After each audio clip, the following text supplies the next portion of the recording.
Aí a rocinha já começou a nascer o que eu plantei. Hoje está com 10, 11 dias, tá aí o milho começando a nascer. Olha a mandioca, que beleza. Já grandona, ó. 11 dias que plantou.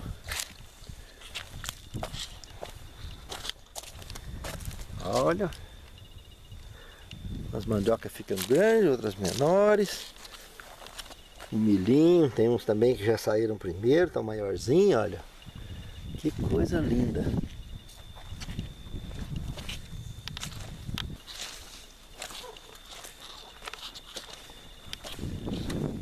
Já tem uma bananeira soltando o facão. Tá aí, ó. Facãozinho subindo. Já já ele tá grande e abre.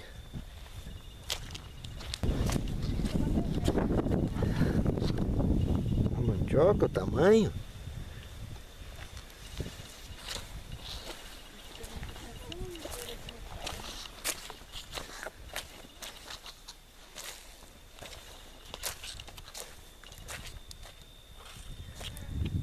Daqui uns dias já dá pra gente fazer uma pamonha, hein?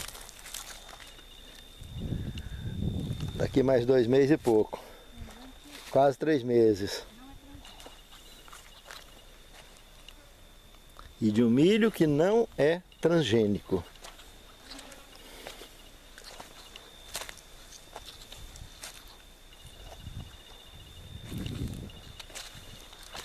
Que legal. É isso aí. Logo, logo vocês vão ver a filmagem dessa rocinha bem maior. Já chegando no ponto de produção. Daqui mais uns 15 dias, se Deus quiser, a gente já começa a construção da casa. E aí já vamos consumir desse produto aqui durante a construção, com certeza. Eu estou preocupado só com uma coisa. Eu nunca vi esse tipo de lagarta andando por aqui, olha. Tem bastante. Tá na área toda, no meio do mato. E é muita lagarta. Olha só.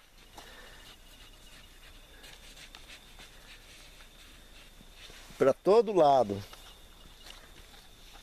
Coisa mais estranha, apareceu do nada. Mas Deus é conosco. Vai proteger nossa rocinha.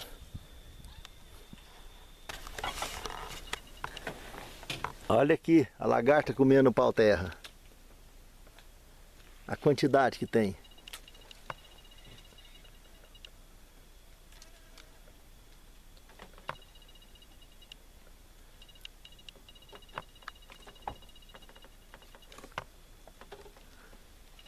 No chão.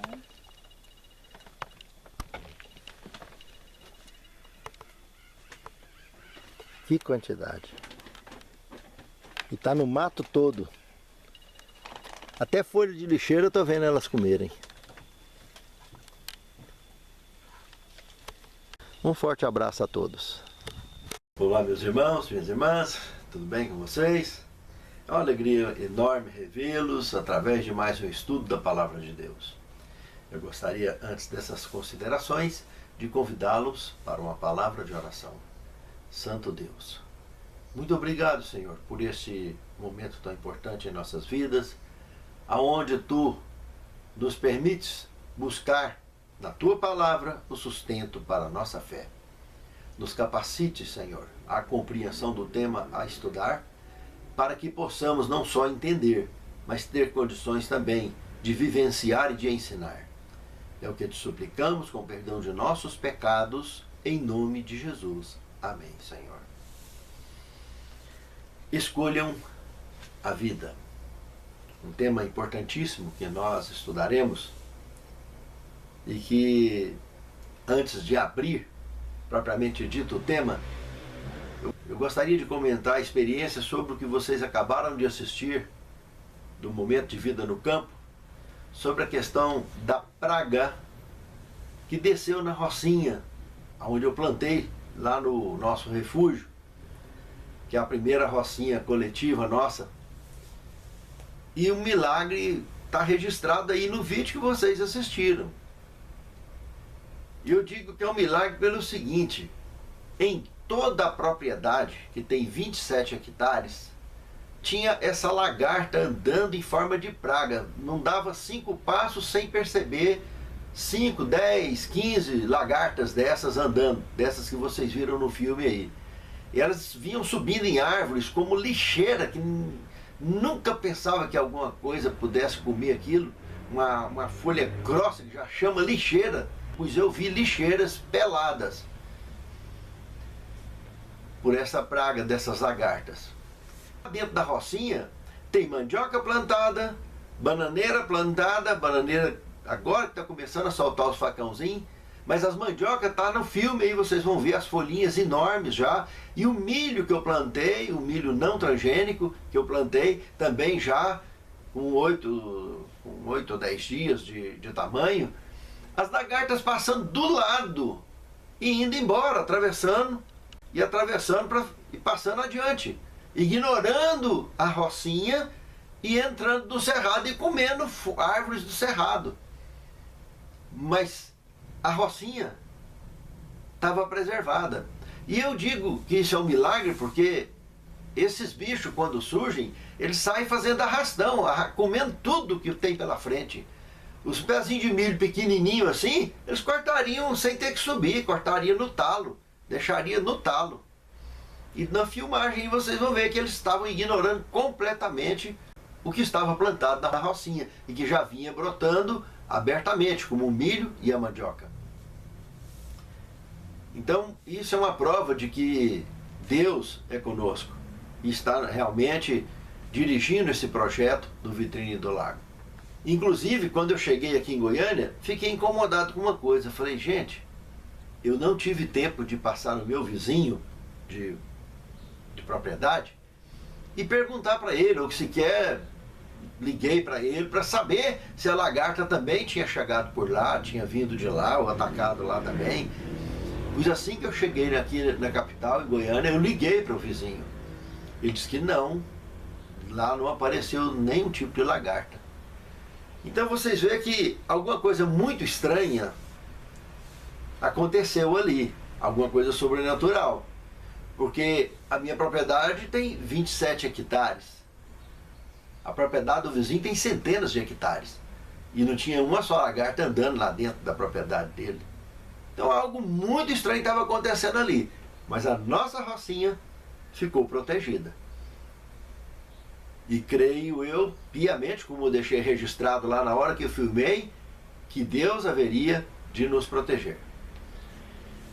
O tema de hoje, escolham a vida. Aí mesmo está o resultado, né? Nós temos aqui Deuteronômio capítulo 30, verso 19, que diz o seguinte: hoje tomo o céu e a terra por testemunhas contra vocês, que lhes propus a vida e a morte, a bênção e a maldição. Escolham, pois, a vida, para que vivam vocês e seus descendentes. Meus amados, quando a palavra de Deus está dizendo que tem o céu de testemunha e todo um planeta Terra de testemunha, irmãos, aonde tinha mundo habitado naquela época, que Deus revelou isso a Moisés, aonde tinha seres vivos, estava sendo exposto de forma pública o que Deus estava dizendo aqui e o que Israel estava fazendo. E aqui ainda comentou o seguinte: toda a entonação desse tema que nós vamos estudar, nós chegaremos à conclusão de que realmente Deus é a essência da vida. Ele é a fonte da vida. Deixar de adorá-lo, deixar de reverenciá-lo ou de estar conectado com ele é se desconectar da vida, porque se ele é a essência da vida, se as pessoas quererem achar que são deuses em si mesmos, estão perdidas. Partiram para a morte imediatamente, para a extinção. E aqui tanto que, quando comenta, vocês e seus descendentes, para que vivam todos. Sodoma e Gomorra, irmãos, não teve mais descendentes. Ficou extinta aquela cultura, aquela raça. Alguém que se salvou, morreu salvo lá. Mas fora de lá não teve sequência. Houve uma extinção de raça e de cultura. E é o que haverá com toda a raça caída. Assim que Jesus voltar, haverá então o recolhimento dos justos, que então Pedro chama de raça eleita, que são os membros mortais do planeta que aceitaram o sacrifício de Cristo, que aceitaram a graça de Deus e abraçaram, se conectaram com a verdade e com o Senhor da vida. Esses, chamados então de raça eleita, que conhecemos então como os convertidos, esses convertidos de fato, não é convertido à religião A, B, C ou D, é convertido ao Senhor, à verdade, à palavra viva.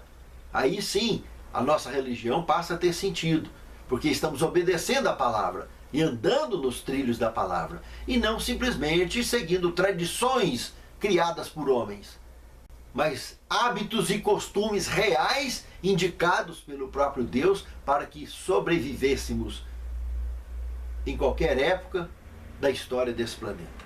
Pense nisso, amado irmão. Pense nisso, amado irmão. No segundo tema, a árvore da vida.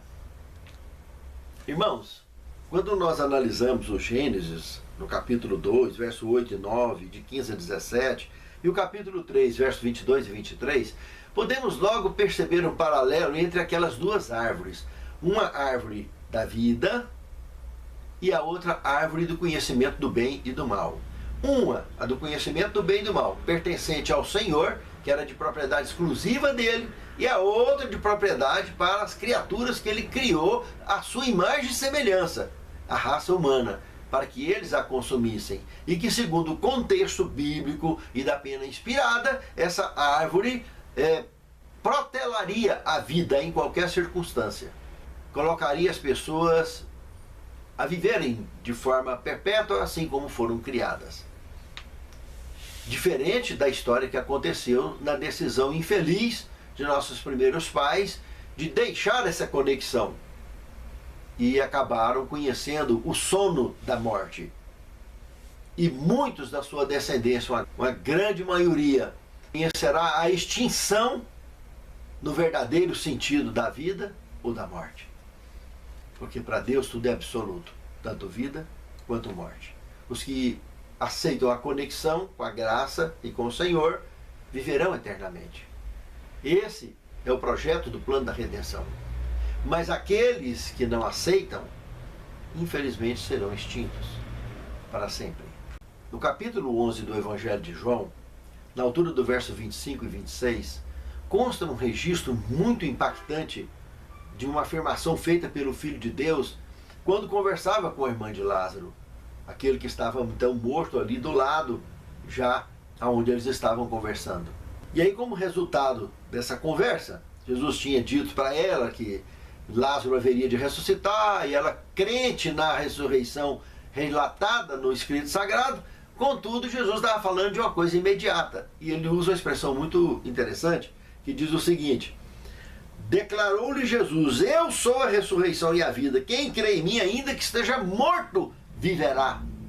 E aí ele aperta mais ainda e fala uma coisa dura demais. No verso 26, e todo aquele que vive e crê em mim jamais morrerá. Crê tu nisto? Irmãos, aqui está a essência feita entre vida e morte. Mostrando aqui nesse conteúdo teológico e bíblico que para Deus vida e morte são absolutos. E o que Lázaro estava passando, no verso 11 do capítulo 11 aqui, ele comenta: Lázaro, nosso amigo, dorme, mas vou despertá-lo do sono. Sono da morte. Então, do sono da morte, quem está no sono da morte não morreu de fato. Por isso que ele está dizendo que jamais morrerá. Dorme, está dormindo. E esse é o contexto que a irmã dele, Marta, e nem Maria Madalena estava conseguindo entender. Mas ele deixou claro aqui nesse contexto revelado no Escrito Sagrado, que quem crê em mim, ainda que esteja morto, viverá, porque está só dormindo, não está morto. E quem vive e crê em mim jamais morrerá. Que é a mesma coisa que ele falou no verso 25. Tanto que ele fala no verso 25 quanto que ele fala no verso 26, é exatamente a mesma coisa. Porque o sono da morte não é morte, é um descanso. A pessoa desmancha debaixo da terra, mas está descansando. Agora, vão ressurgir do sono da morte os justos quando Jesus voltar. Somente uma classe de ímpios vai ressuscitar, porque o profeta Daniel apontou esse escrito lá no capítulo 12, verso 2, que uns iam ressuscitar para a vida eterna e outros para vergonha e desprezo eterno. No Evangelho de Marcos, no capítulo 14, verso 62, Jesus aponta o dedo na cara deles e mostra o cumprimento da profecia de Daniel que vai se dar neles. Vocês vão ver o Filho do Homem vindo com poder e glória sobre as nuvens dos céus. E mesmo o Apocalipse, capítulo 1, verso 7, o apóstolo João comenta também dessa mesma profecia, que os que transpassaram Jesus, aqueles que participaram da maldade, da trama, do assassinato de Cristo, esses ressuscitarão. A única raça que vai ressuscitar, o único tipo de pecador que vai ressuscitar agora, esses morrerão 3 vezes, né? Morreu nos dias dele, vai ressuscitar e morrer de novo, e depois a morte eterna, de uma vez por todas. Vai ter sono da morte 2 vezes e morte eterna de uma vez. Satanás, o único, então, que terá morte eterna de uma só vez e nem uma vez o sono da morte. Porque ele acompanhou todo o drama das suas ações. Toda a trama do grande conflito empreendido por ele e defendido e combatido pelo Senhor dos Exércitos.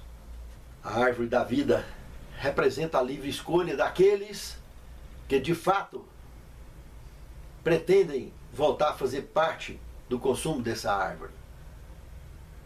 Não é à toa que no Apocalipse 20, entre o verso 7 e o verso 10, mostra os ímpios, depois do milênio ressuscitados, cercando a cidade santa. O que eles querem? Será o quê, hein? Lá no Apocalipse 22, de 1 a 5, mostra 2 árvores dessa, da vida, uma de cada lado do rio, as folhas topando por cima. Será o que eles querem? Satanás sabe que lá tem 2 árvores. Satanás sabe que só com essas 2 árvores ele teria condições de protelar a vida desse exército que então teria sido ressuscitado para fazer parte da última grande batalha. E não é à toa que está registrado no Apocalipse que do céu vai chover fogo e enxofre, como foi em Sodoma e Gomorra, só que de extinguir para sempre Satanás e os ímpios e tudo aquilo que faz mal na história do universo. Que eu e você estejamos com o Senhor, no seio de Abraão, representado pela cidade santa, lá do lado de dentro. É o meu desejo e oração. No terceiro tema, sem meio termo. Irmãos, no Evangelho de João, no capítulo 8, verso 44, é um texto muito importante sempre que estudamos esse tipo de tema, prova que o diabo já era homicida e mentiroso desde o princípio. Ou seja, se a gente estuda em Gênesis, no capítulo 1, verso 1 e 2, e observa que o princípio formou o Senhor Deus, os céus e a terra era sem forma e vazia, havia trevas sobre a face do abismo, mas o Espírito do Senhor movia sobre a face das águas. A gente percebe aí que esse princípio, que o Filho de Deus está afirmando que começou o pecado, o planeta Terra ainda não existia como planeta. Não tinha sido povoado ainda. É por isso que o desfecho do grande conflito, irmãos, se dará de forma que aqueles que abriram mão de estar conectado com a luz, com a fonte da vida, infelizmente eles estarão conectados com a escolha deles, que virou as costas para a vida e entrou de frente com a morte. E morte eterna, porque para Deus é absoluto. Se com ele vida, vinde a mim, todos que estáis cansados e sobrecarregados, eu vos aliviarei. Aquele que quiser vir após mim, ou seja, ter vida eterna, como ele conquistou vida eterna, aquele que quiser vir após mim, tome a sua cruz e siga-me. É a única forma, é através dele, de Cristo, o Filho de Deus, é sua graça, o seu amor, a sua misericórdia. Através dele, sempre estaremos conectados com a vida eterna, com a redenção, com a recuperação nossa e condição de voltar a fazer parte do projeto original da criação. Do contrário, virou as costas para ele, já era. Não tem meio termo nessa questão. Por isso que, se de frente para ele temos vida, de costa para ele temos a morte. Pense nisso, amado irmão. Pense nisso, amado irmão. O quarto tema, vida e bem, morte e mal, bênção e maldição. Quando nós entramos em Deuteronômio capítulo 30, já próximo do fechamento da obra do livro de Deuteronômio, começa uma série de orientações onde Deus mostra de maneira muito objetiva a profecia de que mesmo se vocês vierem a cair e apostatar, etc., e eu tiver que encaminhar vocês a um exílio, eu estarei promovendo a forma de arrependimento para vocês, para que vocês livremente possam optar por ela e possam então voltar para possuir essa terra. Isso é, se arrependessem. Como não arrependeram, prosseguir até a rejeição final do próprio Messias que veio pessoalmente, agora é só a Nova Jerusalém, aquela que Jesus foi preparar lugar para mim e para você. E recolher os que tinha na época dele, que rejeitou o Messias, né? Os que aceitaram, como os 12 apóstolos e multidões que o seguiram, como também os da antiguidade, todos esses ressuscitarão e participarão daquela grande e incontável multidão que ascenderá aos céus assim que Jesus voltar agora em nossos dias. Por isso, o livro de Deuteronômio mostra uma sequência profética aonde o arrependimento faz parte do contexto de vida de todos de qualquer época, para que pudessem sempre estar conectados com o Senhor e cientes de quando erram, que quando pecam, precisa do arrependimento e do resgate. E o resgate só pode ser proporcionado pelo próprio Deus. Ele é quem nos perdoa. E o semelhante a quem nós atingimos. Esse pode nos perdoar daquilo que atingimos ao semelhante. E Deus nos perdoa daquilo que nós atingimos a Deus. E o que importa é que estamos conectados. E Ele estará sempre nos abraçando e cuidando de nossas feridas. E restaurando o nosso cansaço, restaurando o nosso vigor e a nossa saúde espiritual e física, de acordo com a sua santa e eterna e bendita vontade. No quinto tema, o mandamento não é muito difícil. Irmãos, analisando o Deuteronômio, capítulo 30, do verso 1 até o 14, no próprio verso 14, olha o destaque. Pois esta palavra está bem perto de vocês, na sua boca e no seu coração, para que vocês a cumpram. Ou seja, em qualquer época, em qualquer cultura, irmãos, qualquer um conhece o mandamento que está no coração escrito. Aquilo que nós aprendemos há gerações do que é certo e o que é errado, que os nossos pais transmitiram para nós. O eterno Deus tem transmitido essas orientações de passo a passo. E eu e você? O que estamos fazendo a respeito disso? O mandamento não é muito difícil, como aqui se afirma no próprio conteúdo da palavra de Deus. O próprio Deus revelou a Moisés, para mim e para você, que o mandamento não é muito difícil. Basta haver entrega e Ele nos guiará e cumpriremos com louvor. E alguns desses versos aqui de Deuteronômio também, Paulo se inspira neles para citar Romanos 10, de 6 a 10. Mostrando que realmente a graça e a justificação pela fé já é coisa muito antiga, não é coisa de hoje, nem e muito menos só do Novo Testamento. O Paulo mesmo é um indivíduo que comentou, inclusive, de Abraão, chamando-o de pai da fé. É uma coisa incrível. É realmente algo muito interessante. Abraão viveu 500 anos antes de Moisés e foi o progenitor que acabou formando a base principal do monoteísmo sobre a face da Terra e das três principais e maiores religiões do planeta: judaísmo, islamismo e cristianismo. Tudo partindo da base da justificação pela fé. Só que, lamentavelmente, cada linha tomou direções distintas, se multiplicaram, a essência da palavra, que é o próprio Deus, e veio para que eram seus e os seus não o quiseram. Então, judaísmo hoje, islamismo hoje, são pagãos. Não aceitam o batismo cristão, não aceitam a obra do Messias como Filho de Deus. E o cristianismo está completamente desfacelado, totalmente dividido E dentro de todas as igrejas do mundo, sem exceção, está aí. Problemas em cima de problemas, e crenças em cima de crenças, teorias e tradições em cima de teorias e tradições, e a essência da palavra mesmo, que liberta, essa é privilégio de poucos, os que de fato aceitam e assim vivem. Pense nisso, amado irmão. Pense nisso, amado irmão. No sexto tema, uma questão de adoração. Analisando Deuteronômio 32, 39, podemos ver o que ele diz aqui. Vejam agora que eu, sim eu, sou ele e não há nenhum Deus além de mim.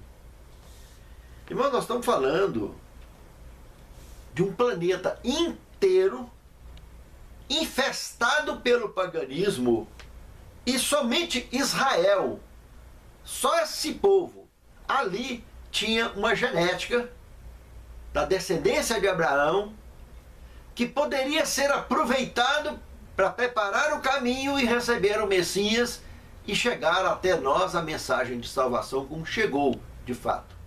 Somente Israel. O resto do planeta todo era pagão. Nós estamos chegando num momento da história do planeta que novamente está sendo tomado pelo paganismo, irmãos. Com doutrinas fundamentalistas, com socialismos e comunismos, com ideologias absurdamente contrárias à palavra de Deus e que, segundo a profecia, oprimirá o povo de Deus novamente. Os que habitam sobre a face da terra sofrerão o peso da vara de ferro desses pagãos. O ódio e a maldade. Cristo avisou, claro, sereis odiados por todas as gentes por causa do meu nome. E sereis arrastados aos tribunais. Mas existem refúgios, irmãos. Como vocês viram aí, o vitrine do lago está lá, disponível. Prepara-te. Em toda a face da terra tem servos e servas de Deus preparando refúgios. Prepara-te enquanto é tempo. Porque quando o assolador mostrar os dentes, Jesus comentou em Mateus 24, 15 ao 18. Quando ele mostrar os dentes, como diz o profeta Daniel, os que estiverem na Judéia, fuja para os montes, vá para os matos. E é muito interessante ir para os refúgios, porque os refúgios estão preparados para cuidar do povo de Deus, com estrutura. Mesmo numa vida simples para lá. Mas sair sozinho, na tora, de qualquer jeito, vai ser penoso. E difícil de romper. Muito mais do que estando reunidos como um povo que está fazendo parte do último êxodo, que vai agora para Canaã celestial. Pense nisso, amado irmão. Pense nisso, amado irmão. Tome providência antes que seja tarde demais. Porque no livro do Apocalipse, no capítulo 13, do verso 1 ao 15, esse conteúdo apocalíptico mostra que a última crise será violenta. Perseguição e morte. Imposição, obrigatoriedade de reverenciar sistemas antibíblicos e anticristãos. O povo será oprimido. Todos nós seremos perseguidos. E o refúgio será o lugar mais tranquilo, e que será realmente um refúgio, um descanso. Enquanto quem estiver em qualquer área, nas grandes ou pequenas cidades, estará penando gravemente. Pense nisso, irmãos. O sétimo tema, salário maldito. Queria citar um texto da Plena Inspirada, do Grande Conflito, página 544, que diz o seguinte: o salário do pecado é a morte, mas o dom gratuito de Deus é a vida eterna em Cristo Jesus nosso Senhor, como citado em Romanos 6, 23. Ao passo que a vida é a herança dos justos e a morte é o destino dos ímpios. Moisés declarou: Israel vê que proponho hoje a vida e o bem, a morte e o mal, como vimos em Deuteronômio 30, 15. A morte, o que se faz referência nessas passagens, não é a que foi pronunciada sobre Adão, pois a humanidade toda sofre a pena de sua transgressão. E é a segunda morte que contrasta com a vida eterna. Porque aquela de Adão foi só o sono da morte, está dormindo. Mas a outra, a segunda morte, essa depois do milênio, essa já era. É a única vez que acontecerá a morte no seu verdadeiro sentido. pela segunda vez, que a primeira foi Cristo, Apocalipse 1, verso 5. Ele foi o primogênito dos mortos. Ele, por isso, pagou o preço do meu e do seu erro, do meu e do seu pecado, da minha e da sua transgressão.